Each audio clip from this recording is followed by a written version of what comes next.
અમદાવાદના બાવળા સરખેજ હાઈવે પર આજે એક મોટી દુર્ઘટના ટળી છે। ચાંગોદર બ્રિજ નજીક એક પેટ્રોલ પંપની સામેના ભાગે અમદાવાદ મ્યુનિસિપલ કોર્પોરેશનનું આશરે 2500 લીટર ડીઝલ ભરેલું ટેન્કર અચાનક પલટી ખાઈ ગયું હતું। આ અકસ્માતને પગલે હાઈવે પર મોટી માત્રામાં ડીઝલ ફેલાઈ જતા ગંભીર પરિસ્થિતિ સર્જાઈ હતી, પરંતુ ફાયર વિભાગની તાત્કાલિક કામગીરીના કારણે કોઈ જાનહાનિ કે મોટી હોનારત થઈ નથી। પ્રાથમિક માહિતી મુજબ ટેન્કરના ચાલકે સ્ટીયરિંગ પરથી કાબુ ગુમાવતા આ બનાવ બન્યો હતો અને ટેન્કર રોડ પર ગોથું ખાઈ ગયું હતું। ડીઝલ અતિ જ્વલનશીલ હોવાથી હાઈવે પર ફેલાયેલા જથ્થાને કારણે આગ લાગવાની કે અન્ય કોઈ અઘટિત ઘટના બનવાની સંભાવના વધી ગઈ હતી। બનાવની ગંભીરતાને ધ્યાનમાં લઈને ચાંગોદર પોલીસ સ્ટેશનના ટ્રાફિક ઇન્ચાર્જ તાત્કાલિક પોલીસ સ્ટાફ સાથે ઘટના સ્થળે દોડી આવ્યા હતા।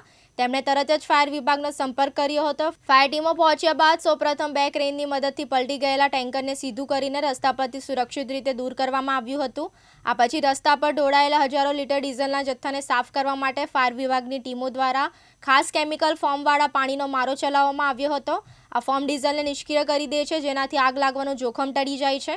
ફાયર વિભાગની આ ત્વરિત અને અસરકારક કામગીરીના કારણે ડીઝલના કારણે સર્જાઈ શકે તેવા અતિ ગંભીર બનાવને સમયસર અટકાવી શકાયો હતો।